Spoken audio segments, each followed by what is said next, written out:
Hi friends, welcome to Time and Space Mastery. And இன்னைக்கு நம்ம பார்க்க போகிற ப்ராப்ளம் வந்து search in rotated array.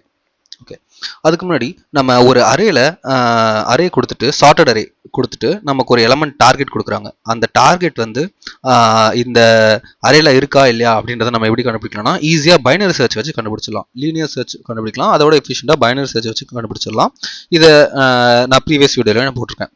But இந்த ப்ராப்ளம் என்ன சொல்கிறாங்க அப்படின்னா, இப்போ நமக்கு கொடுக்குற அரேவும் சார்ட்டட் தான், பட் நமக்கு ரொட்டேட் ஆகிருக்கும்.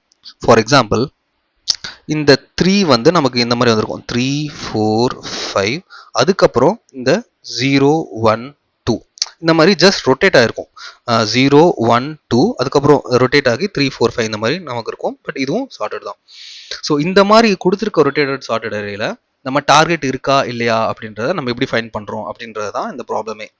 ஸோ இதுலேயும் நம்ம லீனியர் சர்ச் யூஸ் பண்ணி பிக் ஆஃப் எண்ணில் நம்ம போட்டுடலாம். அதாவது i = 0 வச்சு இதை ஃபுல்லாக ட்ராவல்ஸ் பண்ணி இந்த 3 இருக்கான்றதை பார்த்து நம்ம போட்டுடலாம். இதுவும் நமக்கு பிக் ஆஃப் என் லீனியர் சர்ச்சில். பட் இங்கே நம்ம எப்படி பைனரி சர்ச் அப்ளை பண்ண போகிறோம் அப்படின்றது தான் இங்கே நமக்கு இருக்க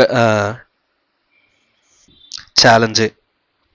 ஸோ நமக்கு ஒரு சார்ட்டட் அரேல தான் லோ ஹைன்னு வச்சு பண்ண முடியும். பட் இது சார்ட்டட் அரே தான், ஆனால் இது ரொட்டேட்டாக இருக்கிறதால இது சார்ட்டடான பிஹேவியரே இது இழந்துருது. அப்போது நம்ம எப்படி பண்ண போகிறோம் அப்படின்றது தான் நம்ம பார்க்க போகிறோம். ஓகே, இதோட சொல்யூஷன் பார்க்க போகிறதுக்கு முன்னாடி இந்த வீடியோ ஒரு லைக் பண்ணிக்கோங்க அண்ட் நம்ம சேனல் சப்ஸ்கிரைப் பண்ணிக்கோங்க. அப்போ தான் இந்த மாதிரி இன்ட்ரெஸ்டிங்கான ப்ராப்ளம் உங்களுக்கு வந்து ரீச் ஆகும். அண்ட் இது வந்து ஒரு மீடியம் ப்ராப்ளம். இதை நான் ரொம்ப ஈஸியாகவே எக்ஸ்பிளைன் பண்ணி ஒரு ஈஸி ப்ராப்ளமாக உங்களுக்கு நான் காட்ட ட்ரை பண்ணுறேன். ஓகே, ஸோ இந்த மாதிரி ஒரு ரொட்டேட்டட் அரே இருக்குது அப்படின்னா அதை நீங்கள் பாதியாக டிவைட் பண்ணிங்கன்னா ஒன்று லெஃப்ட் சைடு இல்லை ரைட் சைடு ஏதாவது ஒரு சைடு நமக்கு சார்ட்டடாக இருக்கும். டெஃபினட்டாக நீங்கள் எந்த ஒரு ரொட்டேட்டட் அரே எக்ஸாம்பிள் எடுத்து வேணாலும் ட்ரை பண்ணி பாருங்கள். அதை பாதியாக டிவைட் பண்ணி ஒன்று லெஃப்ட் சைடு சார்ட்டடாக இருக்கும் இல்லை ரைட் சைடு சார்ட்டடாக இருக்கும். இப்போ இந்த எக்ஸாம்பிளில் நாம் பாதியாக அதை டிவைட் பண்ணுறேன். இந்த மாதிரி நான் பாதியாக டிவைட் பண்ணும்போது பாதியாக டிவைட் பண்ணால் இந்த எலமெண்ட்டும் நான் சேர்த்து எடுத்துக்கணும். அதாவது 3 4 5 0 இல்லை 0 1 2 இந்த மாதிரி ரெண்டா பிரியும். இப்போ ஏதாவது ஒரு சைடு நமக்கு சார்ட்டடாக இருக்கும். இது பாருங்க 3 4 5 0 இல்லை, இது இன்க்ரீஸ் ஆகி டிக்ரீஸ் ஆகுது இந்த சார்ட்டட் இல்லை. அதுவே இந்த பக்கம் எடுத்தீங்கன்னா 0 1 2 எஸ் சார்ட்டட். அந்த மாதிரி நீங்கள் எது எடுத்து ட்ரை பண்ணாலும் உங்களுக்கு ஒரு சைடு சார்ட்டடாக இருக்கும். இப்போ நம்ம என்ன பண்ண போகிறோம் அப்படின்னா, நமக்கு எது சார்ட்டடாக இருக்கோ அந்த சைடில் இந்த கொடுத்துருக்க டார்கெட் இருக்கா இல்லையான்றதை ஈஸியாக செக் பண்ணிடலாம். இப்படி நம்ம இது ஒன்றா போய் ட்ராவல்ஸ் பண்ணி அந்த எலமெண்ட் இருக்கான்னு செக் பண்ணணும்னு அவசியம் இல்லை. அதுக்கு முன்னாடி இந்த 0ல இருந்து 2 உள்ள இந்த டார்கெட் இருக்கா அப்படின்னு நம்ம பார்ப்போம். 0லேருந்து 2க்குள்ளே இருக்குமா? 3 இருக்காது, அதுக்கு வெளியில தான் இருக்கும். ஸோ நம்ம இதை மொத்தமாக எலிமினேட் பண்ணிட்டு இந்த சைடு போயிடலாம். ஸோ இந்த மாதிரி நம்ம பாதியாக பிரித்து நம்ம டிவைட் பண்ணி நம்ம ஈஸியாக செக் பண்ணிகிட்டே போகிறோம். அட் லாஸ்ட் ஃபைனலாக நம்ம ஃபைன் பண்ணோம் அப்படின்னா நம்ம அதை இண்டெக்ஸை ரிட்டர்ன் பண்ண போகிறோம். That's it. ஓகே, இப்போ இதில் நம்ம அந்த லாஜிக் மட்டும் பார்க்கலாம். நெக்ஸ்ட் நம்ம சூடோ கோட் பார்க்கலாம். ஸோ ஃபர்ஸ்ட் லோ ஹை இந்த மாதிரி நம்ம வச்சுக்க போகிறோம். நமக்கு டார்கெட் இப்போ 0, இதில் 0 எந்த இண்டெக்ஸ் இருக்குன்னு ஃபைண்ட் பண்ண போகிறோம். ஓகே, இப்போ இதுக்கு நமக்கு மிட் எடுத்தால் என்ன வரும்? மிட் எடுத்தோம் அப்படின்னா இதுதான் நமக்கு மிட்டாக வரும். ஓகே, இப்போது நம்ம ஃபர்ஸ்ட் எடுத்தோன்னே எப்பயுமே லெஃப்ட் சைடை செக் பண்ணலாம். லெஃப்ட் சைடு சார்ட்டடா, இது சார்ட்டடான்னு செக் பண்ணுறதுக்கு நம்ம என்ன பண்ண போகிறோம்? இந்த array of L is less than or equal to array of M. இதுக்கு முன்னாடி ஃபர்ஸ்ட் எடுத்தோன்னே நமக்கு மிட்டு தான் கொடுத்துருக்க டார்கெட்டான்னு பார்த்துக்கணும். அப்படி இருந்ததுன்னா நம்ம அந்த இண்டெக்ஸை டேரெக்டாக ரிட்டர்ன் பண்ணிடலாம். அதான் ஃபர்ஸ்ட் கேஸ், மிட்டை பார்க்கணும். அதுக்கு அப்புறம் தான் இந்த லெஃப்ட் சைடு கேஸ். இப்போ இந்த லெஃப்ட் சைடில் நம்ம இந்த டார்கெட் வந்து லெஃப்டில் இருந்து ரைட்டுக்குள்ளே இருக்கான்னு பார்க்குறோம். இருக்கா? இல்லை, 4லேருந்து 7க்குள்ளே 0 வராது. அப்போ டேரெக்டாக அதை நம்ம ஒமிட் பண்ணிவிட்டு லெஃப்ட்டை எங்கே போட்டுடலாம்? மிட்டோட நெக்ஸ்ட்டுக்கு போட்டுடலாம். இப்போ மிட்டிங் லெஃப்ட் இங்கே வந்துருச்சு. இப்போ நம்ம அகெயின் அந்த கேஸ் பார்க்குறோம். இப்போது லெஃப்ட் அதாவது லோ ஹை இதில் மிட் எடுத்தோம் அப்படின்னா நமக்கு டெஃபினட்டாக இங்கே தான் வரும். இப்போ மிட் வந்து நமக்கு டார்கெட்டா? இல்லை. இப்போ நம்ம என்ன பண்ணுறோம்? லெஃப்ட் சைடு பார்க்குறோம். லெஃப்ட் சைடு நமக்கு சார்ட்டடாக இருக்கா? எஸ், லெஃப்ட் சைடு இங்கே சார்ட்டடாக இருக்குது 0 1. அப்போ நம்ம அதுக்குள்ளே இந்த வேல்யூ இருக்குமா? எஸ், கண்டிப்பாக 0 1க்குள்ளே தான் இந்த 0 வரும். அப்போ நம்ம என்ன பண்ணலாம்? இந்த ரைட் சைடு கேஸையே நம்ம பார்க்க வேணாம்.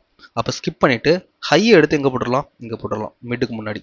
ஓகே, இப்போ லோ ஹையில் மிட் கண்டுபிடிச்சிங்கன்னா இங்கே தான் வரும். மிட் வந்து 0 டார்கெட்டுக்கும் ஈக்குவல். அப்போ நம்ம என்ன பண்ணுறோம்? இந்த இண்டெக்ஸை நம்ம ரிட்டர்ன் பண்ணி விடுறோம். 0 1 2 3 4 தான் நமக்கு ஆன்சர். இதை தான் நம்ம ரிட்டர்ன் பண்ணி விட போகிறோம். ஸோ ஜஸ்ட் இதுதான் ஆச்சு. அண்ட் இப்போ நம்ம இன்னொரு கேஸ் பார்க்கலாம். ஃபார் எக்ஸாம்பிள் இதில் இல்லாத கேஸ் நம்ம 9 அப்படின்றத பார்ப்போம். ஓகே, லோ ஹை இங்கே இருக்குது. இப்போ அதே சேம் கேஸ் மிட் கண்டுபிடிப்போம். ஓகே, மிட் கண்டுபிடிச்சு இப்போ நம்ம என்ன பண்ணுவோம், ஒரு பக்கம் சார்ட்டட், எஸ் லெஃப்ட் சைடு நமக்கு சார்ட்டட். அப்போ நம்ம என்ன பண்ணுறோம், நம்ம அது அந்த சார்ட்டட் அரேக்குள்ள இந்த டார்கெட் வருமானு பார்க்குறோம். 4லேருந்து 7க்குள்ள 9 வருமா, கண்டிப்பாக வராது, இதுக்கு மேலே தான் வரும். அப்போ நம்ம டோட்டலாக ஒமிட் பண்ணிவிட்டு லெஃப்ட் எடுத்து இங்கே போட்டுடலாம். Okay fine. இப்போ நம்ம அதையே பார்க்க போகிறோம். இதுக்கு ரெண்டுத்துக்கும் மிட் எடுத்தால் என்ன வரும், மிட் இங்கே வரும். மிட் வந்து டார்கெட்டாக இல்லை, ஸோ இது முடிஞ்சிச்சு. இப்போ நம்ம லெஃப்ட் கேஸ் பார்க்குறோம். லெஃப்ட் கேஸ் இதில் என்ன, இது சார்ட்டடா, நமக்கு 0 to 1, ஆமாம் இது சார்ட்டட் தான். அப்போது அந்த சார்ட்டடுக்குள்ளே இந்த டார்கெட் வருமா, 0 to 1 கண்டிப்பாக 9 அப்படின்ற வேல்யூ வராது, இதுக்கு மேலே தான் வரும். அப்போ நம்ம இந்த லெஃப்ட் சைடையும் ஒமிட் பண்ணிவிட்டு ரைட் சைடுக்கு போகிறோம். ஸோ லெஃப்ட்டை ஒமிட் பண்ணோம் அப்படின்னா லெஃப்ட் எங்கே வரும், மிட்டோட நெக்ஸ்ட்டுக்கு வரும் லெஃப்ட். இப்போ இது ரெண்டுத்துக்கும் நமக்கு மிட் எடுக்கணும் அப்படின்னா அதே வேல்யூ தான் வரும்.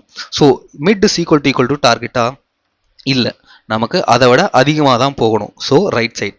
அப்போது நான் என்ன பண்ணுறேன், லெஃப்ட் எடுத்து மிட்டோட +1 போடுறேன் இங்கே. ஸோ இந்த கேஸ் நமக்கு left is higher than high அந்த மாதிரி வந்துருச்சு அப்படின்னாலே நம்ம வைல் லூப்பை ஸ்டாப் பண்ணிடுவோம். இது வரைக்கும் தான் நம்ம ரன்னே பண்ண போகிறோம். பட் இந்த கேஸில் லெஃப்ட் வந்து ஹையோட அதிகமாகிடுச்சு, ஸோ இந்த கண்டிஷனே ஃபால்ஸ்.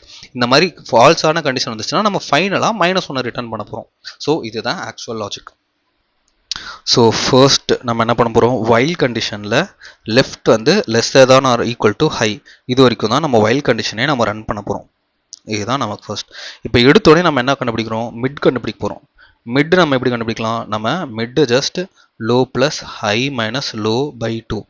இது வந்து இன்டிஜர் ஓவர்ஃப்ளோ அந்த ஆகக்கூடாது அப்படின்றதுக்காக இப்படி போட்டுக்கலாம். இல்லைனா நம்ம யூஸ்ஃபுல்லாக லோ ப்ளஸ் ஹை பை 2 இந்த மாதிரி லாஜிக்கே போடலாம். ஸோ எனிவே நம்ம மிட்டு கண்டுபிடிக்க போகிறோம்.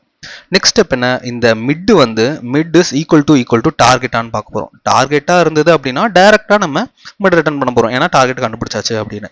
இல்லைனா இந்த 2 இம்பார்ட்டண்ட்டான கேஸை நம்ம பார்க்க போகிறோம். இப்போ மிட் இல்லை, ஸோ இப்போ லெஃப்ட் சைடு பார்க்க போகிறோம். லெஃப்ட் சைடு அரே அப்படின்னா நம்ம என்ன பார்ப்போம், அதாவது அரே ஆஃப், இப்போ இதுதான் mid, array of 4 array of L is lesser than or equal to array of M. இந்த left side பார்க்க போகிறோம். array of L is lesser than or equal to array of M. இந்த condition, இது condition ட்ரூவாக இருந்தது அப்படின்னா நம்ம என்ன பண்ண போகிறோம், நமக்கு இதுக்குள்ளே 2 கேஸ் இருக்குது. இது ட்ரூவாக இருந்ததுன்னா இதுக்கு இந்த வேல்யூஸ்குள்ளே நமக்கு கொடுத்துருக்க டார்கெட் வருமானு பார்க்குறோம். If target is greater than or equal to array of L and அதில் இருந்து அதுக்கு மேலேயோ இல்லை target is and less than or equal to array of M. இந்த சார்ட்டட் அரேக்குள்ளே இருக்குது எனக்கு அப்படின்னா நம்ம டெஃபினட்டாக என்ன பண்ணுவோம், இந்த ஹை எடுத்து இங்கே போட்டுருவோம் மிட்டோட முன்னாடி. ஏன்னா இதுக்கப்புறம் இது இருக்குன்னா நம்ம இதுக்குள்ளே தான் சர்ச் பண்ண போகிறோம். அதனால் என்ன பண்ணுவோம், ரைட், அதாவது ஹை ஈக்குவல் டு மிட் -1. இல்லை எல்ஸ் கண்டிஷனில் என்ன பண்ணுவோம், low equal to mid +1, mid +1 இந்த மாதிரி நம்ம வைஸ் வர்ஸா எழுதிப்போம். இப்போது இந்த லெஃப்ட் சைடே நமக்கு சார்ட்டடாக இல்லை அப்படின்னா நம்ம ஜஸ்ட் என்ன பண்ண போகிறோம், லெஃப்ட் சைடே ஸ்டார்டடாக இல்லைன்னா கண்டிப்பாக ரைட் சைடு தான் சார்ட்டட். அதே மாதிரி ரைட் சைட் சார்ட்டடாக இருந்தாலும் நம்ம ரைட் சைட் பார்க்க போகிறோம். அந்த டார்கெட் வந்து target is greater than equal to array of mid and target is lesser than or equal to array of high. அதாவது ரைட் சைடு அரேவை பார்க்க போகிறோம். ஆமாம் இது ரைட் சைடில் இருக்குது அப்படின்னா நம்ம டெஃபினட்டாக என்ன பண்ணுவோம் அப்படின்னா ரைட் சைடுக்கு மூவ் பண்ணிடுவோம், L ஈக்குவல் டு மிட் +1. அப்படி இல்லை அந்த பக்கமும் இல்லை அப்படின்னா நம்ம லெஃப்ட் சைடே செக் பண்ணிக்க போகிறோம், which is high equal to mid -1. இதுதாங்க, இந்த லாஜிக்கை தான் நம்ம அப்படியே டைரெக்டாக கோடில் அப்ளை பண்ண போகிறோம். ஸோ இங்கே நம்ம கேசஸில் பார்த்த மாதிரி இந்த அரேக்கு டார்கெட் 0 கண்டுபிடிக்கணும் அப்படின்னு சொன்னால் இண்டெக்ஸ் 4 நம்ம ரிட்டர்ன் பண்ணிடுவோம். இல்லை டார்கெட் 3, இதில் டார்கெட் 3 இல்லை அப்படின்னா நம்ம -1 ரிட்டர்ன் பண்ணுறோம். ஸோ அதுதான். ஸோ லோ 0ல் இருக்குது, ரைட் வந்து இங்கே ஹையை வந்து நான் ரைட்டாக ஜஸ்ட் கன்சிடர் பண்ணிக்கலாம். ஸோ ரைட் அப்படிங்கிறது வந்து லாஸ்ட்டில் அரேயோட லாஸ்ட் இண்டெக்ஸாக கன்சிடர் பண்ணிக்கிறோம். இப்போது நம்ம என்ன கண்டிஷன் வரைக்கும் வைல் லூப் ரன் பண்ணணும், low is lesser than or equal to high, அது வரைக்கும் நம்ம ரன் பண்ணணும். ஸோ இனிஷியலாக மிட்டை கண்டுபிடிச்சி மிட் டார்கெட்டோட ஈக்குவலாக இருந்ததுன்னா டேரெக்டாக நம்ம மிட்டே ரிட்டர்ன் பண்ணிட போகிறோம். அப்படி இல்லை அப்படின்னா நமக்கு ஏதாவது ஒரு ஹாஃப் சார்ட்டடாக இருக்கும், அது லெஃப்ட் சைடு ஆஃப் சார்ட்டடாக இருந்தது அப்படின்னா இது நடக்கும். அப்படி இல்லை அப்படின்னா ரைட் சைடு சார்ட்டடாக இருக்கும்போது இது நடக்கும். ஓகே, இப்போ லெஃப்ட் சைடு அரே சார்ட்டடாக இருக்குன்னா நம்ம என்ன பண்ணுறோம், அந்த டார்கெட் கொடுத்துருக்க டார்கெட் வந்து அந்த ரைட் சைடு அரேக்குள்ளே இருந்தது அப்படின்னா, லெஃப்ட் சைடு அரேக்குள்ளே இருந்ததுன்னா நம்ம ரைட் எடுத்து லெஃப்ட்டுக்கு போட்டு லெஃப்ட்டை சர்ச் பண்ண போகிறோம். அப்படி இல்லைன்னா ரைட் சைடுக்கு மூவ் பண்ண போகிறோம். அதே சேம் லாஜிக் தான் இங்கேயும். ஃபைனலாக இந்த எதுவுமே நமக்கு ரிட்டர்ன் ஆகலை, மிட் ரிட்டர்னே ஆகலை அப்படின்னா நம்ம -1 அந்த அரேயில் கொடுத்துருக்கிறதே இல்லைன்னு அர்த்தம். ஸோ இப்போ நான் ரன் பண்ணுறேன். பாஸ் ஆகிடுச்சு. ஓகே, இப்போ இதோட டைம் அண்ட் ஸ்பேஸை நம்ம அனலைஸ் பண்ணலாம். இதோட டைம் அண்ட் ஸ்பேஸ் காம்ப்ளெக்சிட்டி நம்ம அனலைஸ் பண்ணணும்னு தேவையில்லை. பிகாஸ் நீங்கள் முன்னாடி பைனரி சர்ச் ப்ராப்ளம்ஸ் பார்த்துட்டிங்கன்னா டெஃபினட்டாக நமக்கு big O of log n தான் நமக்கு டைம் காம்ப்ளெக்சிட்டி. ஏன் அப்படின்ற கால்குலேஷன்ஸ் அண்ட் மேத்தமெட்டிக்கல் கால்குலேஷன்ஸ்லாம் நம்ம அந்த பைனரி சர்ச் அப்படின்ற அல்காரிதம் வீடியோலேயே நம்ம போட்டிருப்போம். இதுக்கு ப்ரீவியஸ் வீடியோ நீங்கள் அதை போய் செக் பண்ணிங்கனாலே உங்களுக்கு ஈஸியாக அண்டர்ஸ்டாண்ட் ஆகும். அண்ட் இங்கே ஸ்பேஸ் காம்ப்ளெக்சிட்டியும் நமக்கு கான்ஸ்டன்ட் ஸ்பேஸ் தான். பிகாஸ் நம்ம வேறு எந்த டேட்டா ஸ்ட்ரக்சர்ஸ் எக்ஸ்ட்ரா நம்ம யூஸ் பண்ணவே இல்லை. ஸோ ஜஸ்ட் மிட் அப்படின்ற சில வேரியபிள்ஸ் தான் யூஸ் பண்ணியிருக்கோம். அதனால் நமக்கு time complexity big O of log n and space complexity constant space. We will meet on another binary search problem, guys. Thank you.